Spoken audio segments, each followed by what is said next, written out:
वासुदेवाय। ओम नमो भगवते वासुदेवाय। ओम नमो भगवते वासुदेवाय। ओम नमो भगवते वासुदेवाय।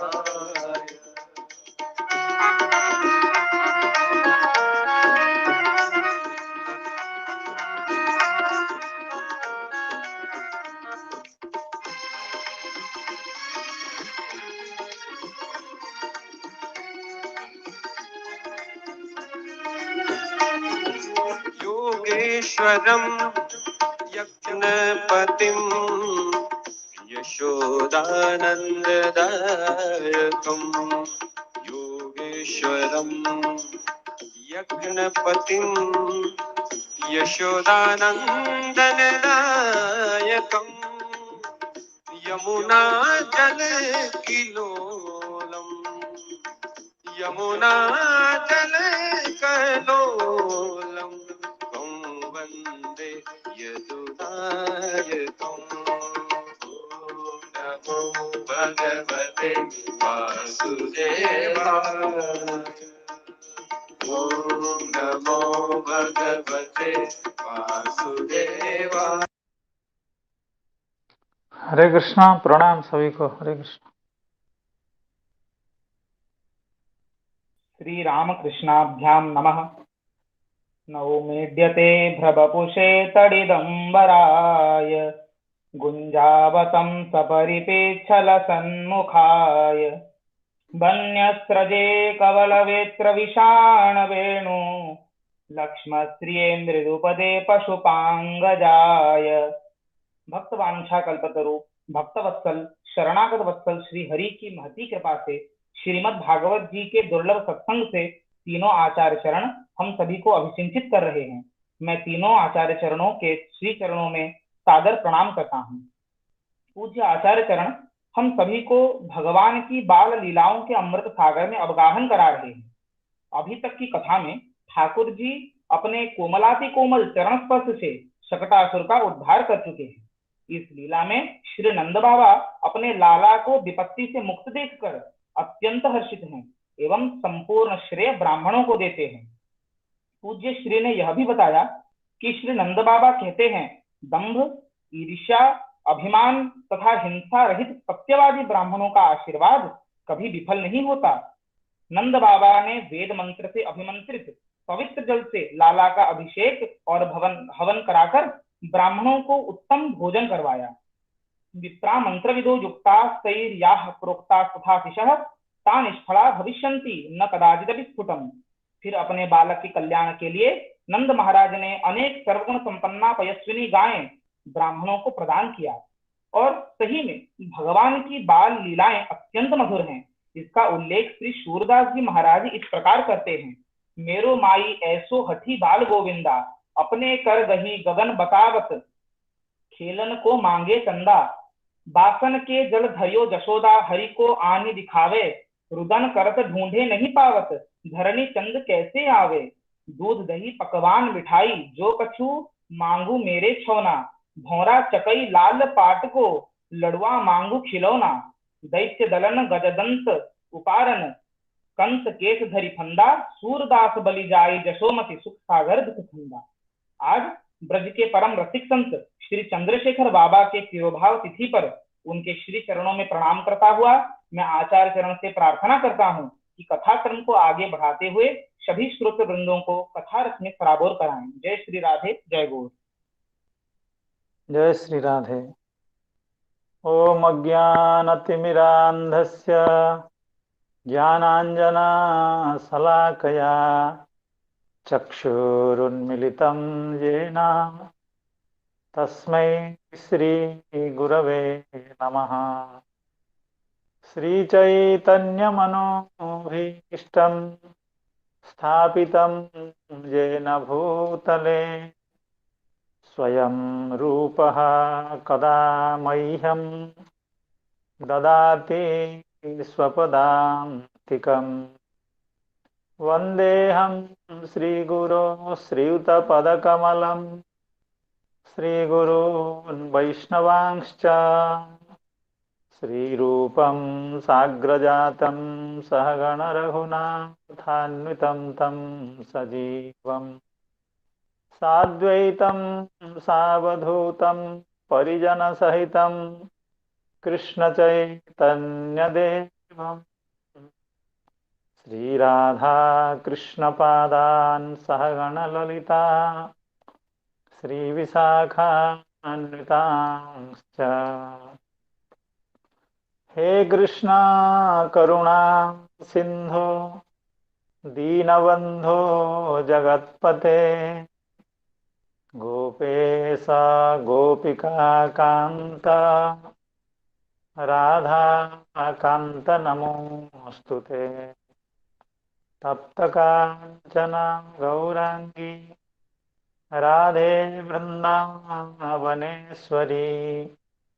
वृषभानुसुते देवी प्रणमामि हरिप्रिये नमो महावदान्याय कृष्ण प्रेम प्रदायते कृष्णाय कृष्ण चैतन्य नाम्ने गौरत्विषे नमः वाञ्छाकल्पतरुभ्यश्च कृपासिन्धुभ्य एव च पतितानां पावनेभ्यो वैष्णवेभ्यो नमो नमः।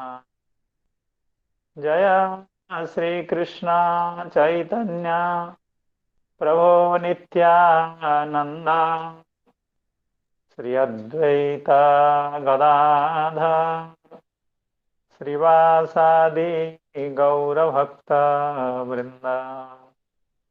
हरे कृष्ण कृष्ण कृष्ण कृष्ण हरे हरे हरे राम राम राम राम हरे हरे। नमो विष्णुपादाय कृष्णप्रेष्ठाय भूतले श्रीमते भक्ति वेदांत स्वामिन्निति नामिने। नमस्ते सारस्वते देवी गौरवाणी प्रचारिणे निर्विशेषा शून्यवादी पाश्चात्य देशतारिणे। यं प्रव्रजन्तमनुपेतमपेतकृत्यं द्वैपायनो विरहकातर आजुहाव पुत्रेति तन्मयतया तरवोऽभिनेदु स्तं सर्वभूतहृदयं मुनिमानतोऽस्मि। यस्वानुभावमखिल श्रुतिसारमेकम् अध्यात्मदीपमतितितीर्षतां तमोऽन्धम् संसारिणा करुणयाः पुराणगुह्यं तं व्याससूनुमुपयामि गुरुं मुनीनाम्। हरे कृष्ण कृष्ण कृष्ण कृष्ण हरे हरे हरे राम राम राम राम हरे हरे। तो इस कार्यक्रम में जुड़े हुए समस्त सज्जनों, भक्तजनों, संतजनों एवं श्रीमद् भागवत कथा रस पिपासु भक्तजनों के श्री चरणों में दंडवत प्रणाम पूर्वक कल की कथा का जहाँ विश्राम हुआ था वहाँ से आगे की कथा का शुभारंभ करने के लिए आप सबकी अनुमति, सदिच्छा, शुभेच्छा, कृपा एवं आशीर्वाद की भिक्षा कर रहा हूँ। जैसे कि हमारे मित्र, हमारे प्रभु श्री रूपेश जी इतने अच्छे ढंग से भगवान की लीलाओं का अत्यंत संक्षिप्त शब्दों में सुंदर रूप से वर्णन कर दिया। वह मेरा मार्ग प्रदर्शन जैसा काम आपने किया, आपको भी नमन करता हूँ। तो कल हम लोग यहाँ तक पहुँचे थे, मतलब सकट भंजन लीला की बात समाप्त हुई थी, सकटासुर का उद्धार होने की बात समाप्त हुई थी। और नंद बाबा यह विश्वास कर रहे थे कि अभी तक इतनी विपत्तियों से हमारी पुत्र की जो सुरक्षा हुई है, हमारी जो सुरक्षा हुई है, हमारे परिवारजनों की जो सुरक्षा हुई है, हमारे गोकुल की जो सुरक्षा हुई है, वो सिर्फ ब्राह्मणों के आशीर्वाद के कारण, ब्राह्मणों की कृपा के कारण वो हुआ है। इसलिए आगे भी ब्राह्मणों की कृपा से, ब्राह्मणों के सदिच्छा से, ब्राह्मणों के शुभाशीर्वाद से हम जीवन में अनेकानेक संकट यदि आए तो उनको पार कर जाएंगे। इसी प्रसंग में वह श्लोक था, विप्रा मंत्र विदो युक्ता स्थैर्या प्रोक्ता तथा शिशः, अर्थात विप्राः युक्तः विप्राः, युक्त विप्र। तो इसी युक्त शब्द की व्याख्या हमारे सनातन गोस्वामी पाद कर रहे थे। युक्तः का मतलब है भगवत भक्तः इत्यर्थ। तो इस पर चर्चा तो हुई थी काफी, थोड़ी बहुत चर्चा और करने का आप लोगों के सानिध्य में, आप लोगों के शुभाशीर्वाद से कुछ इसमें और चर्चा करने की इच्छा हो रही है। तो वो ऐसा है, श्री सनातन गोस्वामी पाद कह रहे थे, मंत्र विदः या वेद विदः, इस श्लोक में कोई भी शब्द हो, मंत्र विदा हो या शब्द विदा हो, दोनों का यही मतलब है, जो वेद वित्त हैं, अर्थात वेद के तात्पर्य को जो लोग भली भांति जानते हैं वे युक्त हो जाते हैं। इसलिए नंद बाबा के घर में आए हुए द्विज लोग, ब्राह्मण लोग सब युक्त थे, अर्थात भगवत भक्त थे। इस प्रसंग में हम लोगों ने कल द्वितीय स्कंध के द्वितीय अध्याय का जो 2-3 श्लोक, अंतिम श्लोक हैं, उनकी चर्चा की थी। भगवान ब्रह्म कार्ष्णेन त्रिरन्वीक्ष मनीषया तदध्यवस्यत कूटस्थो रतिरात्मन या तो भवे, अर्थात ब्रह्मा जी का यह अंतिम सिद्धांत था कि समस्त वेद का सार तत्व यही है कि जिस किसी भी प्रकार से भगवान में प्रेम हो जाए, भगवान के प्रति भक्ति हो, जगत के प्रति भक्ति हट करके वह भक्ति भगवान में हो, क्योंकि समस्त वेद के प्रतिपाद्य विषय भगवान है। क्यों न हो। हम लोग सुबह जो कथा श्रवण कर रहे हैं, निगम कल्पतरोर गलितम फलम, अर्थात समस्त वेद को अगर कल्पतरु माना जाए, उसका सुपरिपक्व फल है श्रीमद् भागवतम। और हम बार बार यह सुन रहे हैं, यह श्रीमद् भागवत एवं भगवान, इनमें भेद नहीं है, अंतर नहीं है। इसलिए सुबह बार बार चर्चा की गई, कहा गया कि यह फल वैकुंठ में विद्यमान था। तो वैकुंठ में कौन फल विद्यमान होता है? वैकुंठ में भगवान विद्यमान होते हैं। भगवान एवं श्रीमद् भागवत में जब अभेद है तो भगवान को ला करके यहाँ दे दिया गया, अर्थात परंपरा क्रम से, ब्रह्मादि के क्रम से, ब्रह्म नारद व्यास सुकादि के क्रम से कल्प वृक्ष का जो फल वैकुंठ में विद्यमान है वह ला करके दे दिया गया। इसका मतलब हुआ निगम कल्पतरु है वृक्ष, उसका सुमधुर फल है भगवान, उसका सुमधुर फल है श्रीमद् भागवत ग्रंथ। तो इसका यही तात्पर्य हुआ, वेद का मुख्य प्रतिपाद्य, जैसे वृक्ष का मुख्य वस्तु उसके फल होते हैं, किसी भी आम्र वृक्ष हो, नारिकेल वृक्ष हो, उसका समस्त सार उस फल में हुआ करता है। तो इसीलिए समस्त वेद के प्रतिपाद्य या सार तत्व निचोड़ जो हैं वो भगवान श्री नारायण हैं, भगवान हैं। इसीलिए जो वेदवित्त होते हैं, वेद के यथार्थ को जो जानते हैं, वे भक्त हो जाते हैं। और ऐसे वेदविद ब्राह्मण नंद बाबा के घर में आए थे, जिनको नंद बाबा ने अत्यंत उत्तम अन्न से भोजन कराया एवं उन ब्राह्मणों ने भगवान को आशीर्वाद दिया, नंद बाबा को आशीर्वाद दिया। तो इस बात को हम लोग द्वितीय स्कंध के द्वितीय अध्याय के कुछ श्लोकों के द्वारा श्रवण कर रहे थे। अर्थात ये ब्रह्मा की उक्ति थी। अर्थात सुखदेव गोस्वामी कह रहे थे कि ये ब्रह्मा जी का निर्णय है। भगवान ब्रह्म का अर्थ में न, यहाँ जो भगवत शब्द है वो ब्रह्म परक है, अर्थात चतुर्मुख परक है। अर्थात ब्रह्मा जी का यह निष्कर्ष है, सिद्धांत है। केवल ब्रह्मा जी का यह सिद्धांत नहीं है, ये भगवान का भी सिद्धांत है कि वेद का प्रतिपाद्य विषय भगवान ही है। वेद के मुख्य प्रतिपाद्य, वेद में यद्यपि ज्ञान, कर्म और उपासना सबकी बात कही गई है, उनमें विभिन्न देवताओं का भी उल्लेख है, फिर भी उसमें मुख्य रूप से भगवान की ही उपासना की बात की गई है। भगवान ही वहां के प्रतिपाद्य विषय हैं।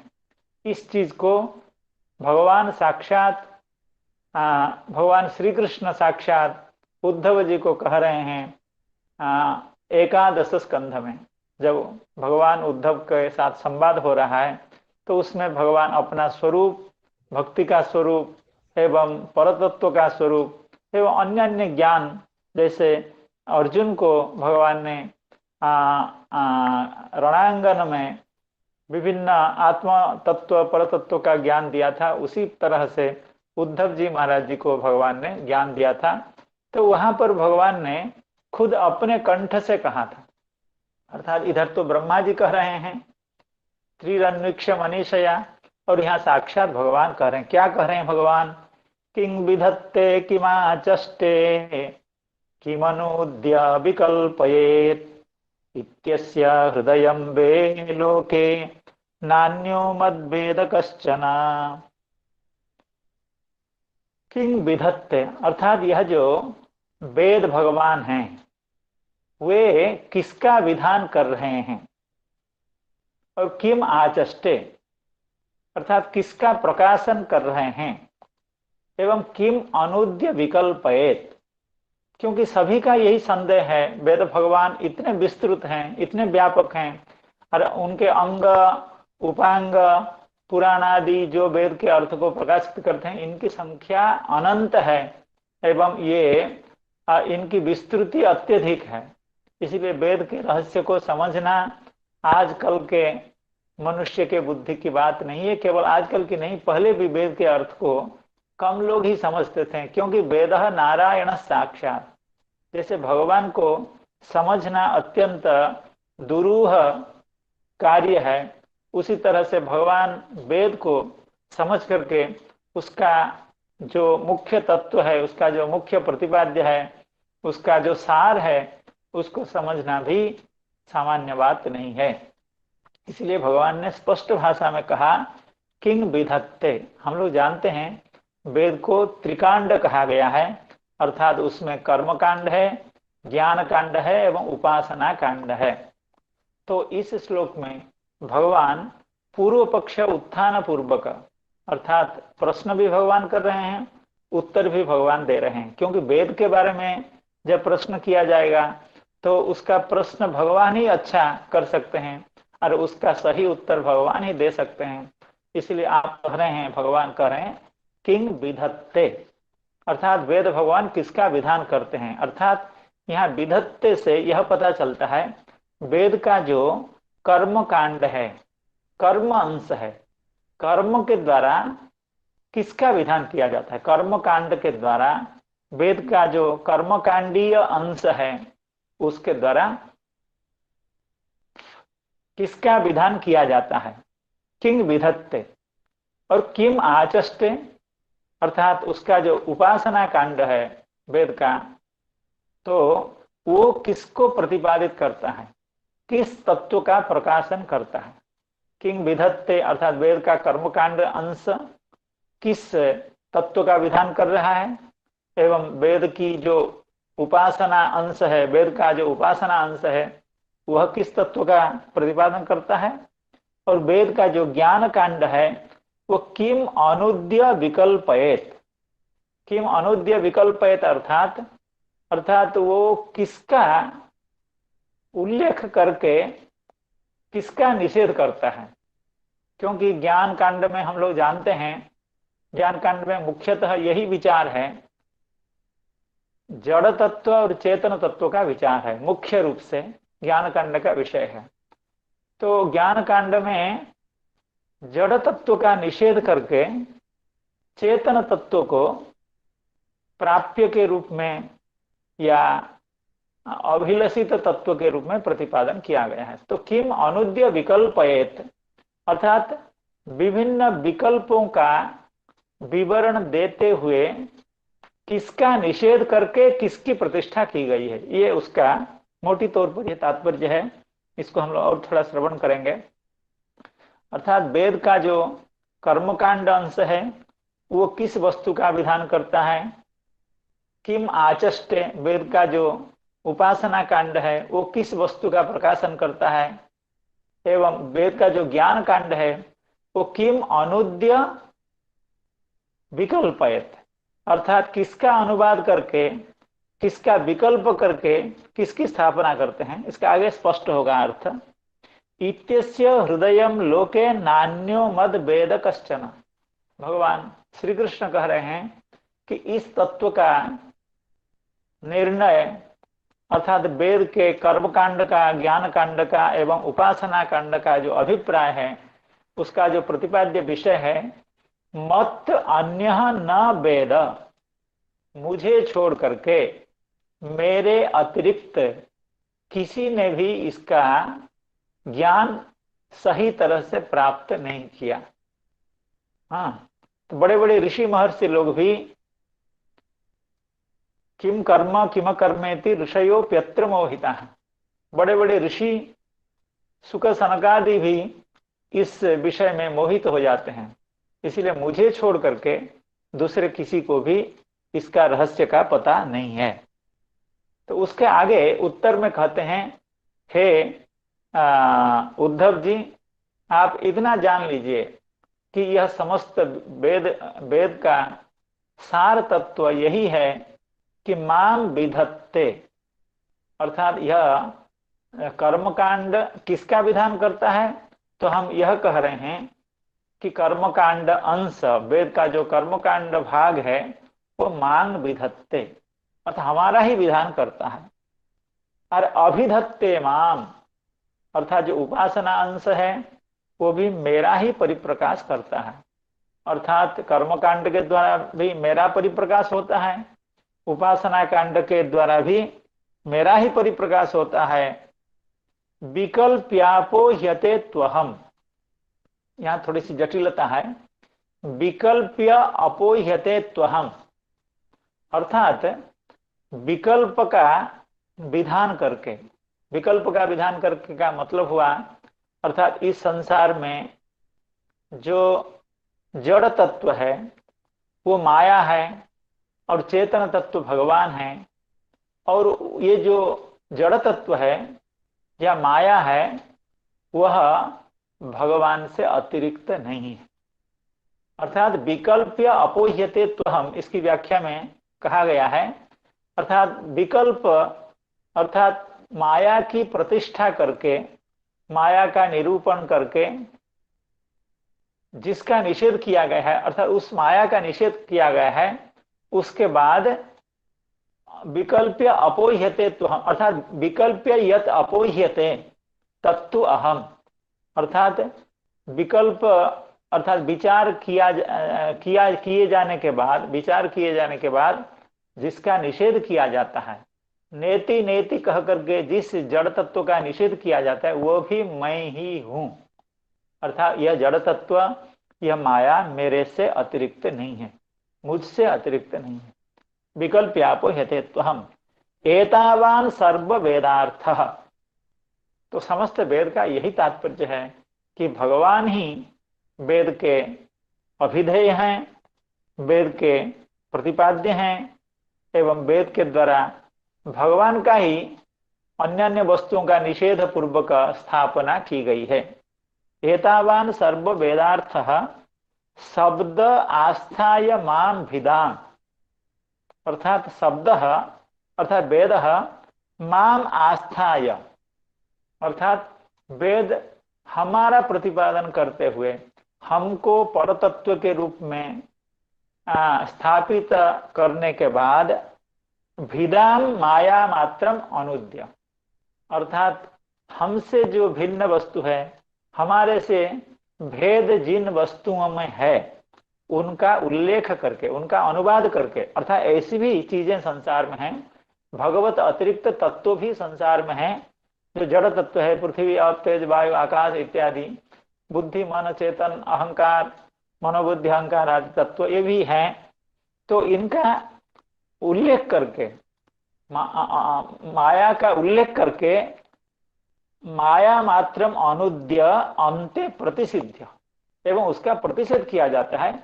ऐसे तत्व तो हैं, पृथ्वी आदि भूत तो हैं, मनोबुद्धि अहंकार आदि तत्व तो हैं, माया तो है, लेकिन उसका प्रतिषेध किया जाता है। प्रतिषेध अर्थात उनका स्वतंत्र रूप से कोई सत्ता नहीं है, अर्थात वे भगवान के ही शक्ति हैं, भगवान में ही उनका अंतर्भाव है, स्वतंत्र रूप से उनकी सत्ता नहीं है।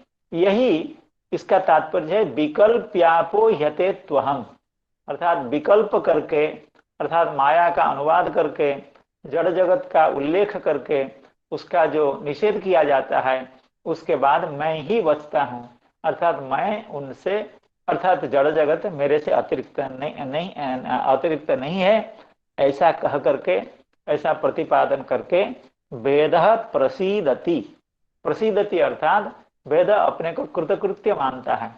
वेद अपनी कृतकृत्यता इसी में मानता है कि भगवत अतिरिक्त तत्व संसार में नहीं है, एवं जो जड़ तत्व प्रतिपादित है वह भी भगवान का अंशभूत है, भगवान की शक्तिभूत है। तो इसका यही मतलब हुआ, वेद में केवल भगवत तत्व ही प्रतिपादित है। जो जिस कर्म की बात कही जाती है, जिस ज्ञान की बात कही जाती है, और जिस अन्य देवताओं की उपासना की बात कही जाती है, वह सब पर्यवसित भगवान में होता है, भगवान नारायण में होता है, भगवान नंदनंदन में होता है, एवं भगवान के जितने अन्य स्वरूप हैं उसी में उस तत्व का पर्यवसान होता है।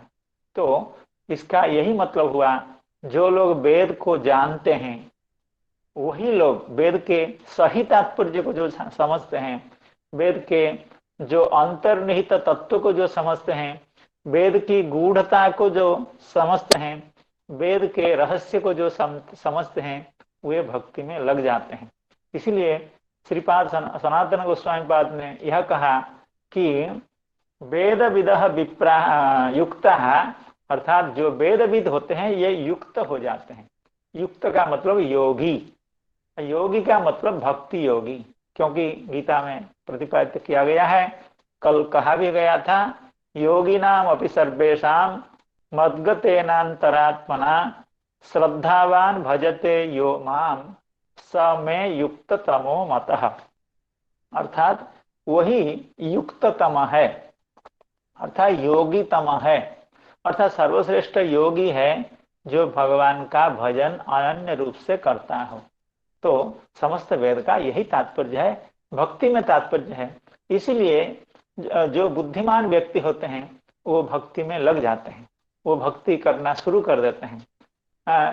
प्रथम स्कंद में ही कहा गया, नारद महर्षि का जो उपदेश था श्री व्यासदेव भगवान को, तो आपने कहा इदम ही पुंसः तपसः श्रुतस्य वा स्विष्टस्य सूक्तस्य च बुद्धि दत्तयोः अविच्युतोर्थः कविभिर्निरूपितो यदुत्तम श्लोक गुणानुवर्णनम। इदम हि पुंसः तपसः श्रुतस्य वा स्विष्टस्य सूक्तस्य, अर्थात संसार में जितने भी अच्छे कर्म होते हैं, वेद का अध्ययन, शास्त्र का अध्ययन, बड़े बड़े यज्ञों का अनुष्ठान, शास्त्र का प्रवचन, दान, धर्म, परोपकार, तीर्थ यात्रा, ग्रंथाभ्यास, जितना भी होता है, जितने भी सत्कर्म माने जाते हैं, जितने भी धार्मिक अनुष्ठान माने जाते हैं, उसका सर्व का निचोड़ है, सर्व अनुष्ठान का, सर्व धर्म का यही सार है। उत्तम श्लोक गुणानुवाद, यदुत्तम श्लोक गुणानुवर्णन, अर्थात भगवान के गुणानुवर्णन में अपने को लगाना, अपनी अपने अपने बाघ इंद्रियों को भगवान के गुणानुवर्णन में लगाना, अपने श्रवण इंद्रियों को भगवान के कथा श्रवण में लगाना, यही सबसे बड़ी बुद्धिमत्ता है। यह समस्त धर्म का सार है, समस्त अध्ययन का यही सार है। यहाँ गुणानुवर्णन कहा गया, ये उपलक्षण है। उपलक्षण अर्थात भगवान भक्ति का अनुष्ठान। तो गुणानुवर्णन भगवान का कीर्तन भक्ति है, श्रवण भक्ति भी उसी तरह से महत्वपूर्ण है, अर्चन भक्ति भी उसी तरह से महत्वपूर्ण है। और भक्ति के जितने भी नवविध अंग हैं उनमें मुख्य तो यही है, श्रवणम, कीर्तनम और स्मरण। तो इसका यही मतलब हुआ, भगवत भक्ति ही समस्त वेद का सार है। देखिए, जब हम लोग भक्ति करते हैं या जो लोग भक्त होते हैं, उनको देखने से कुछ पता नहीं चलता है कि क्या है ये। जैसे ऐसे बहुत अकिंचन लोग होंगे, तो उनकी शिक्षा दीक्षा भी इतनी नहीं है, उनकी कोई स्कूल की पढ़ाई नहीं है, कोई सर्टिफिकेट नहीं है, लेकिन निरंतर भगवान का नाम करते हैं। ऐसे बहुत लोग हैं, आप लोगों के सामने भी, आप लोगों की दृष्टि में भी आए होंगे, हम लोगों ने नहीं देखा। भगवान के नाम में, भगवान के भजन में, भगवान के भक्ति में अत्यंत निष्ठा है, ऐसे बहुत लोग हुए हैं। तो लेकिन वो अनपढ़ हैं, ऐसे भी हैं, अनपढ़ हैं। ऐसे तो मठ में, मंदिर में ऐसे भी लोग होते हैं। आप उनको अगर कहें कि थोड़ा सा घड़ी देख करके हमको बताइए तो कितना टाइम हुआ, तो वो भी उनको मालूम नहीं है। लेकिन वे लोग भगवान के अत्यंत शुद्ध भक्त हैं। तो इसका क्या समझना चाहिए?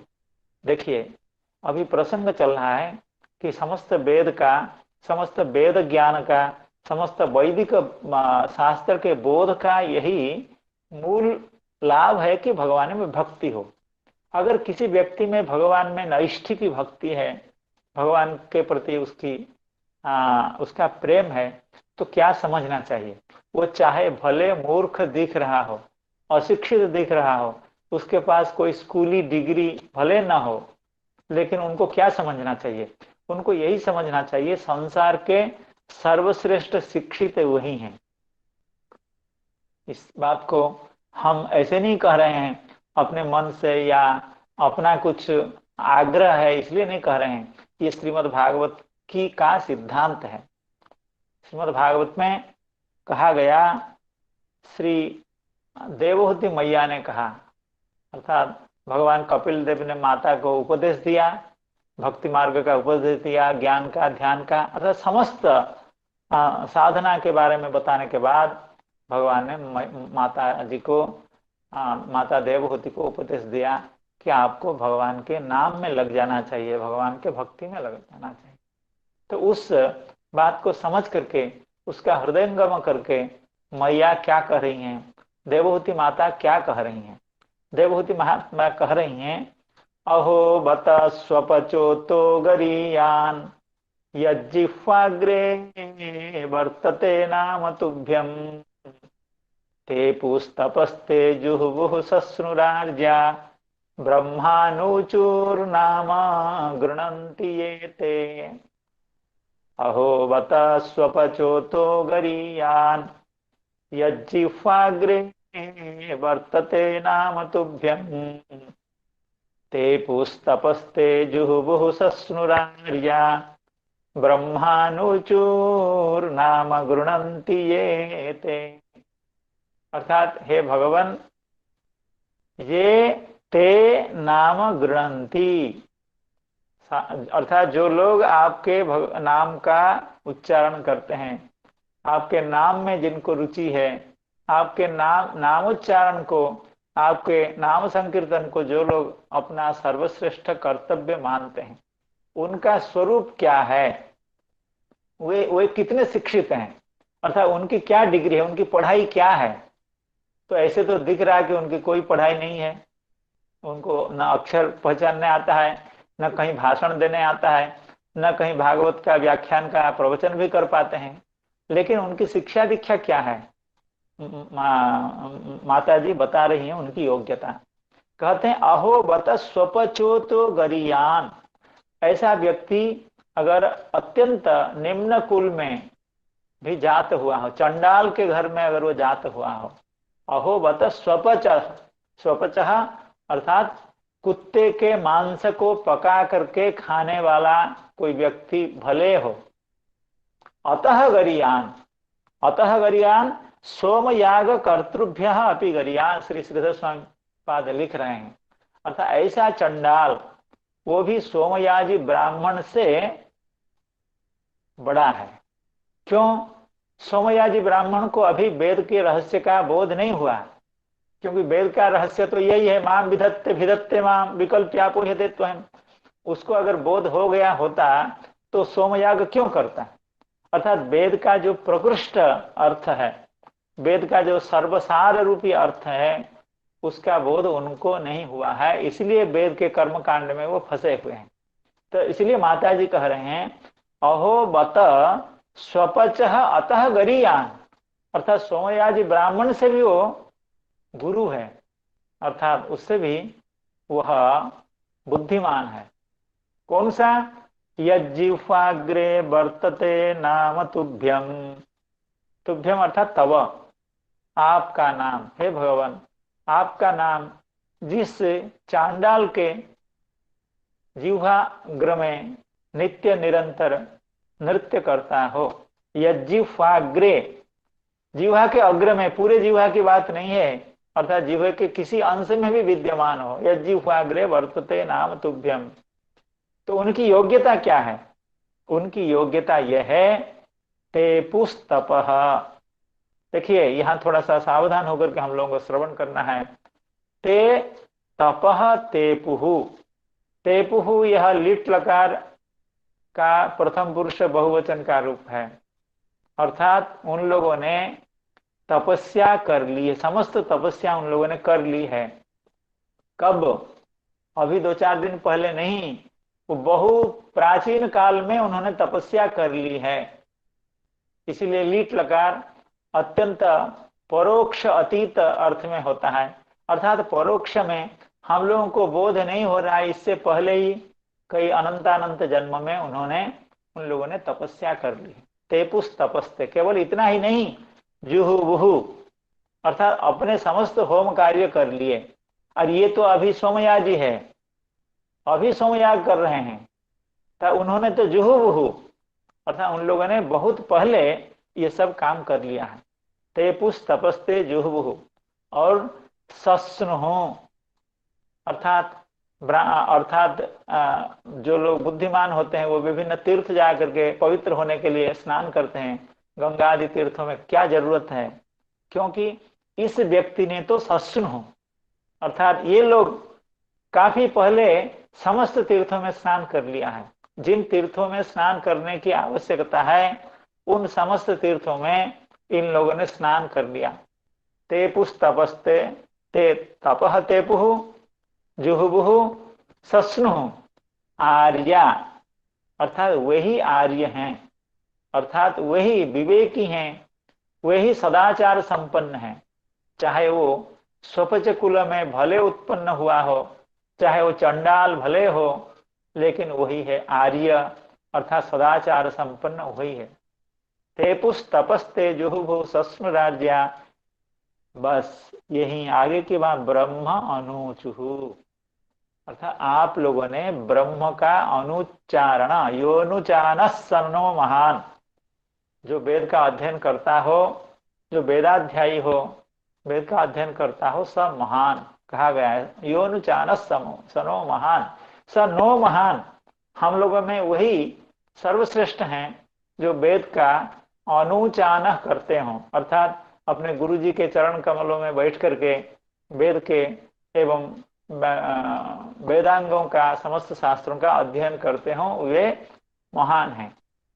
लेकिन अभी जो भगवान का नामोच्चारण कर रहा है, यद्यपि उसके बाद कोई डिग्री नहीं है, कोई शिक्षा दीक्षा नहीं है, अक्षर परिचय भी नहीं है, क्यों होगा? जरूरत ही नहीं है। क्यों?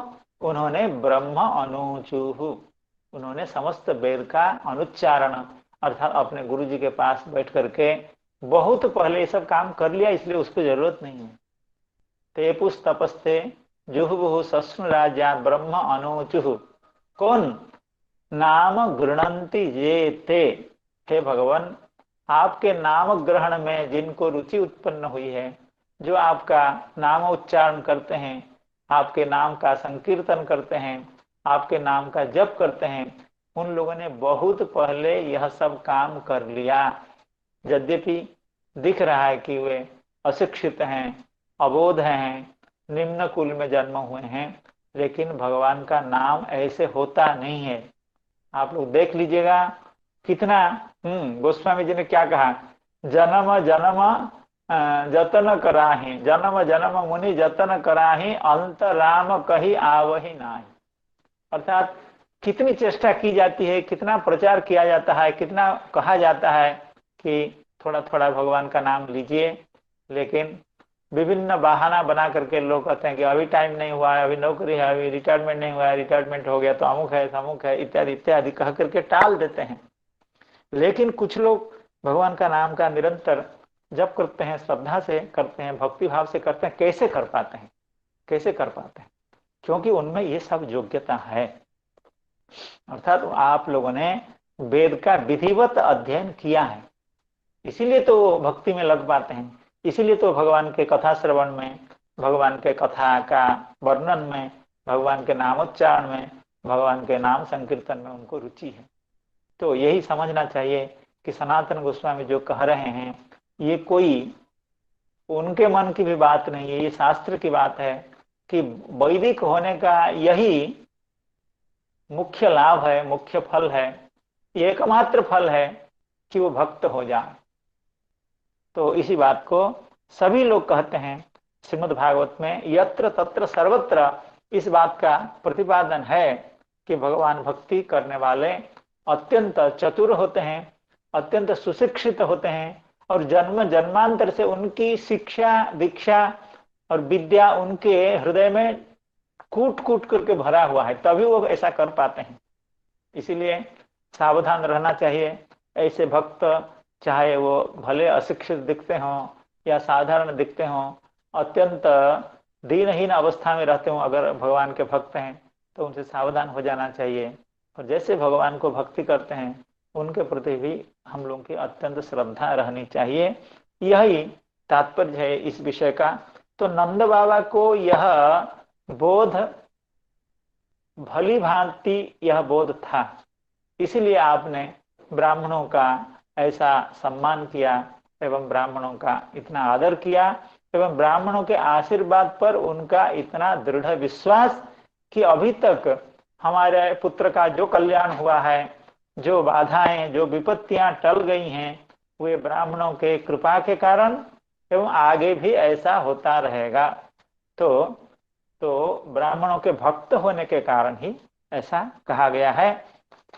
तो यह जो 2 श्लोक हैं, किंग विधत्ते किमाचष्टे किमनूद्य विकल्पयेत् इत्यस्य हृदयं लोके नान्यो मद्वेद कश्चन मां विधत्ते भिधत्ते मां विकल्प्यापोह्यते त्वहम् एतावान् सर्ववेदार्थः शब्द आस्थाय मां भिदाम् माया मात्रम अनुद्यांते प्रतिसिद्ध्य प्रसीदति। इसको थोड़ा सा श्रीधर स्वामी जी के भाष्य से पढ़ लेते हैं। अर्थतः अपि दुर्ज्ञेयत्वम आह, अर्थात वेद शब्दतः दुर्ज्ञेय हैं, क्योंकि जब कोई नया मंत्र हम लोगों के सामने आ जाता है तो हम लोग उसको बड़ा संकोच से पढ़ते हैं, कहीं इसमें उच्चारण आदि दोष न हो जाए, और ठीक से मुंह में आता भी नहीं है। कल परसों कोई मंत्र आया था, उसका उच्चारण के लिए सोच रहे थे, लेकिन बड़ा संकोच हुआ, पता नहीं कहीं गलती न हो जाए। तो शब्दतः वेद तो दुरूह है ही, लेकिन अर्थतः भी वेद दुर्ज्ञेय है, दुरूह है।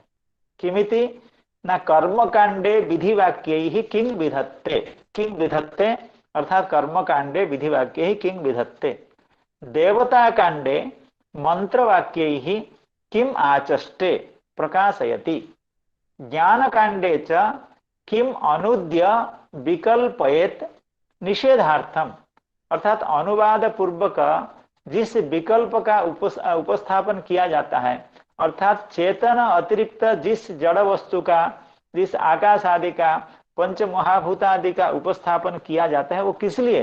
निषेधार्थम। इसका आगे भी थोड़ा परिष्कार होगा।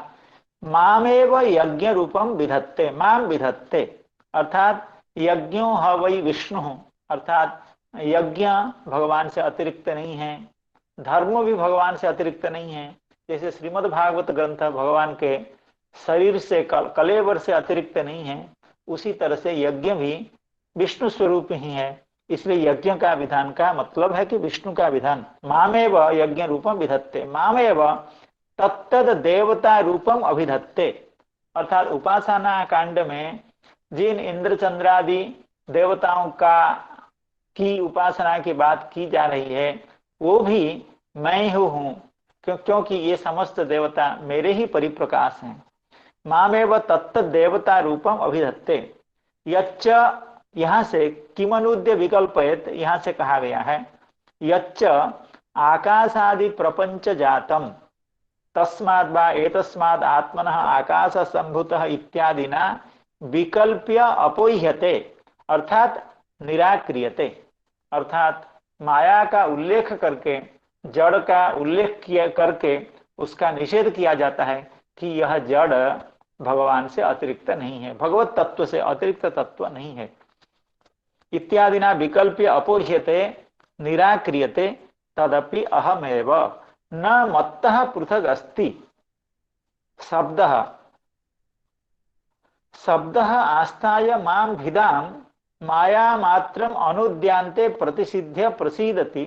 इसकी व्याख्या में श्रीधर स्वामी पाद कह रहे हैं, न मत्तः पृथक अस्ति शब्दः वेदः मां परमार्थ रूपम आश्रित्य, शब्दः आस्थाय मां, अर्थात शब्दः अर्थात वेदः मां परमार्थ रूपम आश्रित्य, भिदाम अर्थात माया मात्रम इति अनुद्य, अर्थात भगवत अतिरिक्त जो भिदा है अर्थात भिन्न वस्तु है, उसको माया मात्रम इति अनुद्य नेह नानास्ति किंचन इति प्रतिसिद्ध्य प्रसीदति निवृत्त व्यापारो भवति, अर्थात वेद की चरितार्थता इसी में है कि माया का निषेध करके, कर्म का निषेध करके उसमें भगवान को प्रतिष्ठापित करना। प्रतिसिद्ध्य प्रसीदति निवृत्त व्यापारो भवति। आगे बहुत एक अच्छा उदाहरण देकर के श्रीधर स्वामी पाद समझाने की कोशिश कर रहे हैं। अयं भावः यथा ही अंकुरे यो रसः स एव रसः तद विस्तारभूत नाना कांड शाखा स्वपि। अंकुर में जो रस पाया जाता है वही रस उसके कांड शाखा आदि में पाया जाता है। निम्ब वृक्ष के अंकुर में कटुता होगी और उसके शाखा प्रशाखाओं में कटु रस ही पाया जाएगा, मिलेगा। तथैव अर्थात जैसे अंकुर में जो रस विद्यमान होता है, उस अंकुर से उत्पन्न वृक्ष की शाखा प्रशाखाओं में भी वही रस मिलता है, होता है।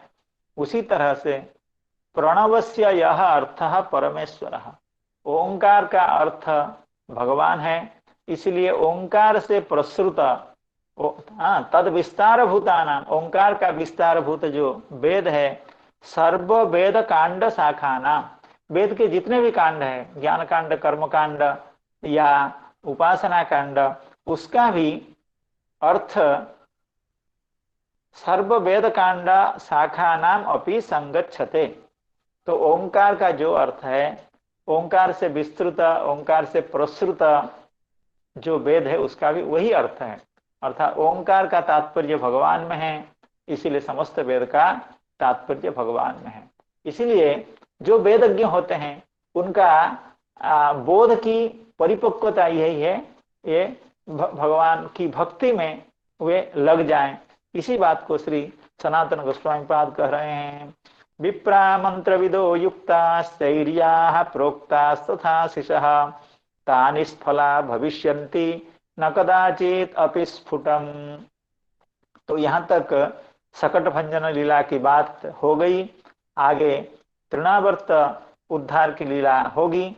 और सकट भंजन लीला में जो विशेष बातें थी, ब्रजे विराजमानोहम कांचित अर्हामि नावृतिम, ये सनातन गोस्वामी पाद अपने अपना जो उपसंहार है उसको इस श्लोक में बता रहे थे कि भगवान को इच्छा है कि मुझे आवरण की जरूरत नहीं है, मैं अनावरण होकर के मेरे जो गोपजन हैं, मेरे जो नित्य सेवक जन हैं, उनके साथ मैं व्यवहार करूंगा। ये मैया ने हमको कहाँ से एक इतना बड़ा सकट का आवरण दे दिया। इसलिए ब्रजे विराजमानोहम कांचित अर्हामि नावृतिम इति चिक्षेप भगवान उपरिस्थम अनहस्फुटम। ये श्री सनातन गोस्वामी पाद का अभिप्राय था। और श्री विश्वनाथ चक्रवर्ती पाद का अभिप्राय कुछ इसी तरह का था कि राजति अखिल संपत्ति पतौ मयि अपि संचित ही। जब समस्त संपत्ति का मालिक, समस्त संपत्ति की मालकिन जो लक्ष्मी ठाकुरानी हैं, तो वे जब मेरे अधीन हैं, मेरी सेवा में निरंतर लगी हुई हैं, और मेरे साक्षात यहाँ विद्यमान होने पर अन्य अन्य संपत्ति की क्या आवश्यकता है। इसलिए इनको सकट की क्या आवश्यकता है, इनको दुग्ध दधि को संचय करके रखने की क्या आवश्यकता है। इस बात को द्योतित करने के लिए भगवान ने पद प्रहार करके उस सकट का भंजन किया, सकटासुर का उद्धार किया। यह सकट भंजन लीला का तात्पर्य है। इसको कहने के बाद आगे के पद्य में श्री सुखदेव गोस्वामी भगवान के जो तृणावर्त उद्धार लीला है उसका परिप्रकाश करते हैं। एकदारोहमारूढ़ं लालयन्ती सुतं सती गरिमाणं शिशुर्बोढुं न सेहे गिरिकूटवत्। एकदारोहमारूढ़ं लालयन्ती सुतं सती गरिमाणं शिशुर्बोढुं न सेहे गिरिकूटवत्। तो एकदा का यहाँ मतलब है कि जब भगवान 1 साल के हो गए, अर्थात थोड़ा सा बड़े हो गए। इसकी व्याख्याकार लोग कहेंगे, उसको हम लोग अध्ययन करेंगे। एकदा अर्थात जब भगवान 1 साल के उम्र के हो गए। आरोहम आरूढ़म, आरोह शब्द का अर्थ है भगवान के मैया का उत्संग, मैया के अंक। मैया की गोद में जब भगवान आरूढ़ थे, गोद में बैठ करके अपने मैया के साथ अपना जो प्रेम रस, अपना जो वात्सल्य रस उसको प्रदान कर रहे थे। एकदा आरोहम आरूढ़म लालयंती, लालयंती अर्थात भगवान को जब स्नेह कर रही थी मैया। सुतम सती गरिमाणम शिशुर्बोढुम न सेहे गिरिकूटवत, गिरिकूटवत, गिरी का जो कूट होता है, कूट का मतलब यहाँ कूट शब्द का बहुत सारे अर्थ हैं, लेकिन यहाँ कूट शब्द का अर्थ है शिखा, अर्थात गिरी का शिखर। किसी पर्वत के अग्रभाग का जैसे गरिमा होती है, अर्थात उसका जैसे भार होता है, उसी तरह से शिशोः गरिमाणम अर्थात गिरिकूटस्य गरिमाणम इव शिशोः गरिमाणम बोढुम न सेहे। अर्थात मैया अपने 1 साल का जो पुत्र है, और इतना दुलारू पुत्र है, इतना प्रिय पुत्र है, उसको भी अपने गोद में धारण करने में असमर्थता का अनुभव कर रही थी, क्योंकि ये भगवान की लीला थी।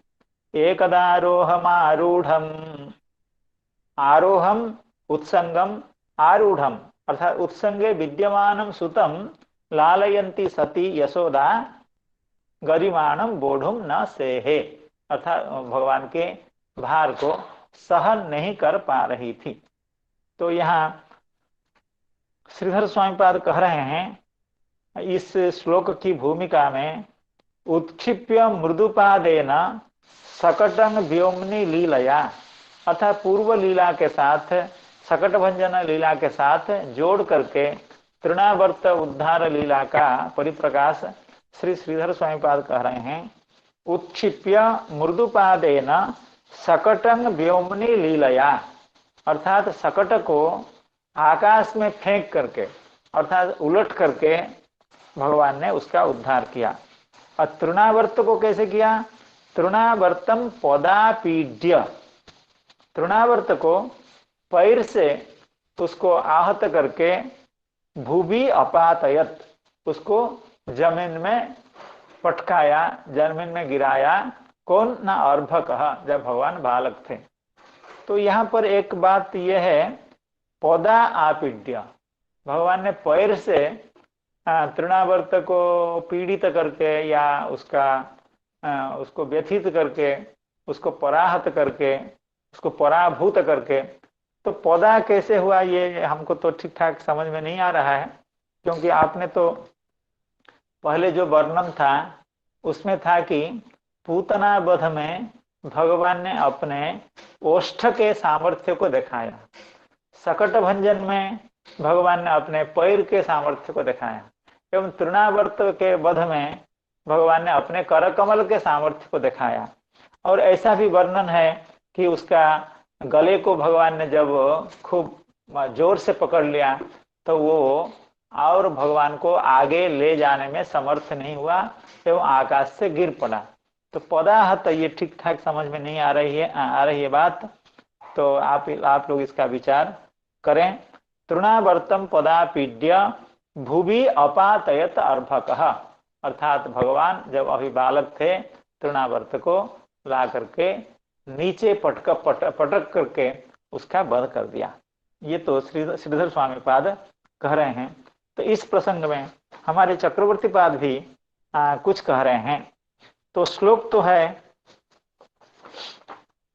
एकदारोहमारूढ़ं लालयन्ती सुतं सती गरिमाणं शिशुर्बोढुं नसेहे गिरिकूटवत।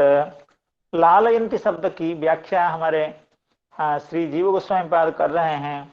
कह रहे हैं लालयन्ती का मतलब मुख चुंबनम स्तन्यपानम च, अर्थात भगवान को गोद में लेकर के मैया उनके मुख का चुंबन, नासिका का स्पर्श, उनके कोमल कोमल कर्णों का स्पर्श एवं स्तन्यपान करा रही थी।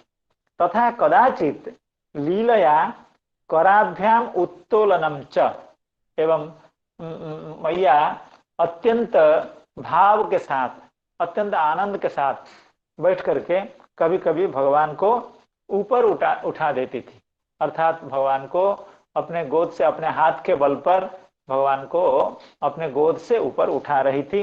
उसका भी आनंद भगवान ले रहे थे।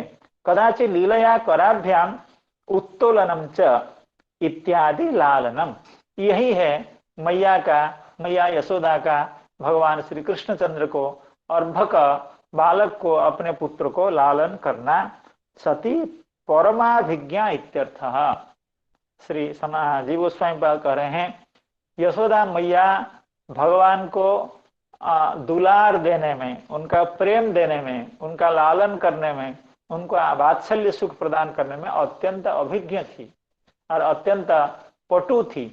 तो इसलिए भगवान को एकांत में बैठ करके भगवान का आनंद ले रही थी, और भगवान भी मैया के इस प्रेम का, इस भाव का, इस वात्सल्य का आनंद रहे थे। ये अत्यंत व्यक्तिगत व्यापार था। अकेले अकेले मैया और पुत्र दोनों आनंद में मग्न थे, आनंद समुद्र में, वात्सल्य रस के समुद्र में मग्न थे। तो इस पर आगे श्री जीव गोस्वामी पाद कह रहे हैं, इति लालने सौष्ठवम अभिप्रेतम, अर्थात ऐसा जब मैया कर रही थी, ये अत्यंत पुत्र के साथ यह जो वात्सल्य रस था, ये अत्यंत प्रौढ़ रस था, अत्यंत सुष्ठु रूपेण मैया अपने पुत्र के साथ बर्ताव कर रही थी। यहाँ एक बात और विशेष कह रहे हैं, अत्र अस्याः एकाकिनित्ववद वर्णनम, अर्थात यहाँ जैसे नंद बाबा की यहाँ तो कई दास दासियां हैं और गोपिकाएं भी हैं और भगवान के दर्शन करने का, जब भगवान का 1 साल के उम्र हो गया है तो बार बार लोग सब आते हैं भगवान का दर्शन करने के लिए, गोपियां एवं गोपजना। तो उनको तो घर में मन कम लगता है, ये लोग हम जानते हैं।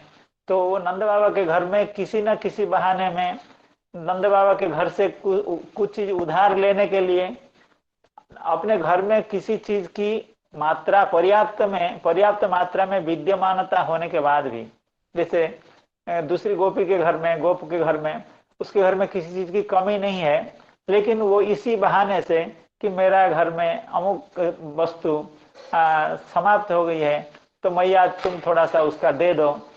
ये भगवान के दर्शन के माध्यम से, नंद बाबा के दर्शन के माध्यम से अर्थात तीर्थाटन के माध्यम से ये लोग बार बार नंद बाबा के भवन में आते हैं, भगवान का दर्शन करते हैं। तो ऐसा करते हैं। लेकिन यहाँ की जो लीला है, श्री जीव गोस्वामी पाद कह रहे हैं कि एकांत में मैया भगवान के साथ यह लालन लीला, भगवान के वात्सल्य लीला का सुख अनुभव कर रही थी। कैसे? एकदा गृहदासीसु इत्यादि बक्ष्यमाण प्रकारेण मंतव्यम। तो यह जो दाम बंधन लीला में एकदा गृहदासीसु नियुक्तासु स्वकर्मसु इत्यादि, तो वहां पर जैसे अन्य दासियों को, अन्य सेविकाओं को, अन्य सेवकों को मैया ने विभिन्न कामों में लगा करके अकेले दधि मंथन कर रही थी, निर्ममंथ स्वयं दधि तो कर रही थी, उसी तरह से यहाँ भी मैया अपना वात्सल्य सुख प्रदान कर रही हैं भगवान को अकेले में। और वहाँ का कुछ विशेष शायद बात है तो उसको जीव गोस्वामी पाद वहाँ प्रकाशित करेंगे। यह लीला एकांत में हो रही थी, तो यहाँ भी लीला कुछ उसी तरह की है, एकांत में कर रहे हैं, इस तरह का अभिप्राय श्री जीव गोस्वामी पाद है का है। एकदारोहमारूढ़ं लालयन्ती सुतं सती गरिमाणं शिशुर्बोढुं न सेहे गिरिकूटवत् विप्रा मंत्रविदो युक्ता स्थैर्याः प्रोक्तास्तथा शिशः ता निष्फला भविष्यन्ति न कदाचित् अपि स्फुटम् एकदारोहमारूढ़ं लालयन्ती सुतं सती गरिमाणं शिशुर्बोढुं न सेहे गिरिकूटवत्। तो इस श्लोक की भूमिका में श्री चक्रवर्ती पाद भी अपनी बात कहेंगे और श्री बलदेव विद्याभूषण प्रभु भी कहेंगे। इन बातों की चर्चा भगवान की कृपा से, आप सब लोगों के आशीर्वाद से, कृपा करुणा से कल हम लोग कर पाएंगे। इस आशा के साथ सभी को मैं अपना प्रणाम निवेदन करते हुए आज की कथा की विश्रांति यही करना चाहूंगा। हरे कृष्ण कृष्ण कृष्ण हरे हरे, हरे राम राम हरे नमः। आधुनिक तीन मुनियों को कोटि कोटि प्रणाम। प्रणाम। हरे कृष्ण कृष्ण कृष्ण हरे हरे, हरे राम राम राम हरे हरे। उपस्थित समस्त सुधी भक्तवृंद और हम लोगों को उपदेश देने वाले, हम लोगों की मंगल कामना से ही हम लोगों का उपदेश करने वाले श्रीमद् गुरुदेव आचार्य नरोत्तम प्रभु जी और उनके साथ अन्य सुखद्वयी आचार्य हरे कृष्ण प्रभु जी तथा जयकांत प्रभु जी, आज जैसा और सभी को मेरे अनंत कोटि प्रणाम। आज दो प्रसंग हम लोगों ने, मैं ज्यादा समय नहीं लूंगा, 2 मिनट में ही समाप्त करूंगा। आज प्रमुख रूप से 2 प्रसंगों को गुरुदेव ने स्पर्श किया। पहला प्रसंग तो सकटासुर संबद्ध और दूसरा प्रसंग जो है तृणावर्त का प्रसंग, जो उपक्रम है, एक का पर्यवसान है और एक का उपक्रम है। और उसमें जो विप्राः मंत्रविदः युक्ताः, ये जो पद्य कहा गया, इसी पद्य में उन्होंने ये निर्धारण किया और विविध शास्त्र पुराण इत्यादि के मतों से कि इसमें वेदों का भी भगवद एकमयत्व है, और अर्थात वेदों का भगवत निष्ठत्व सिद्ध है, ये प्रतिपादित किया गया। यद्यपि अनंत स्वरूप है श्रीमद् भगवान, लेकिन आदि निश्चिंत तो वेद से ही है। अतः वेदों का भी भगवन्मयत्व ये एक नया प्रस्थान, नया प्रसंग उपस्थापित किया, और वो ब्राह्मणों की चर्चा की पृष्ठभूमि से।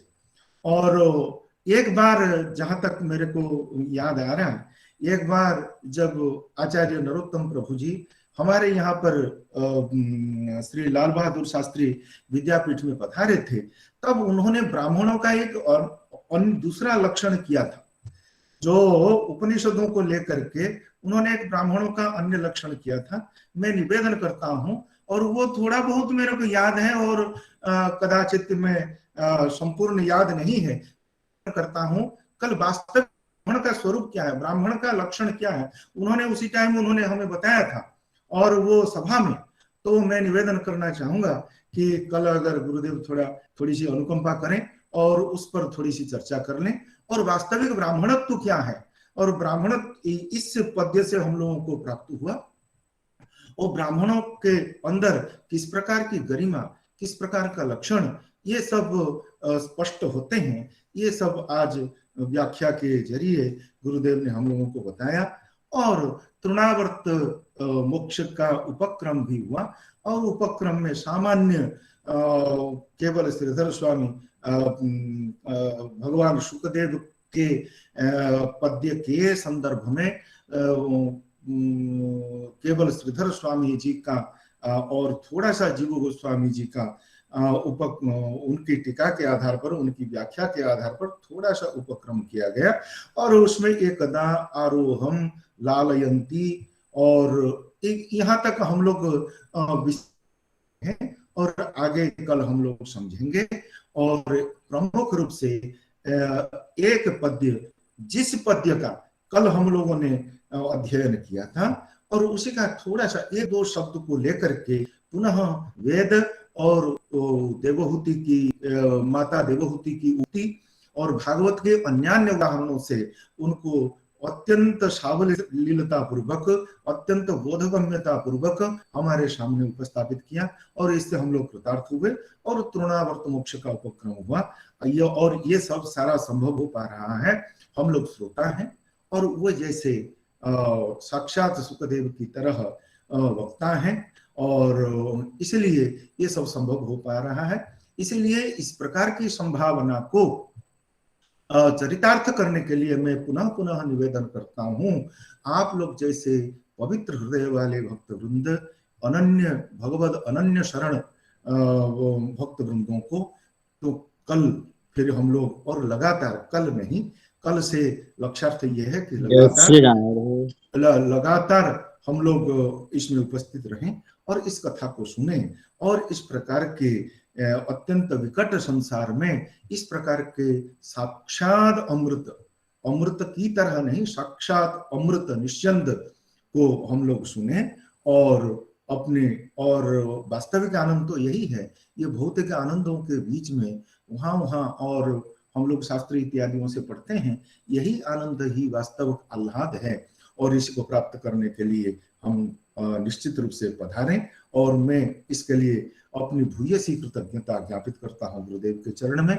और आचार्य हरे कृष्ण महापात्र प्रभु जी के चरणों में प्रणाम निवेदन करता हूँ। आचार्य जय कृष्ण प्रभु जी के, जयकांत प्रभु जी के चरणों में पुनः पुनः प्रणाम निवेदन करता हूँ, और खास करके उपस्थित सभी भक्त वृंद।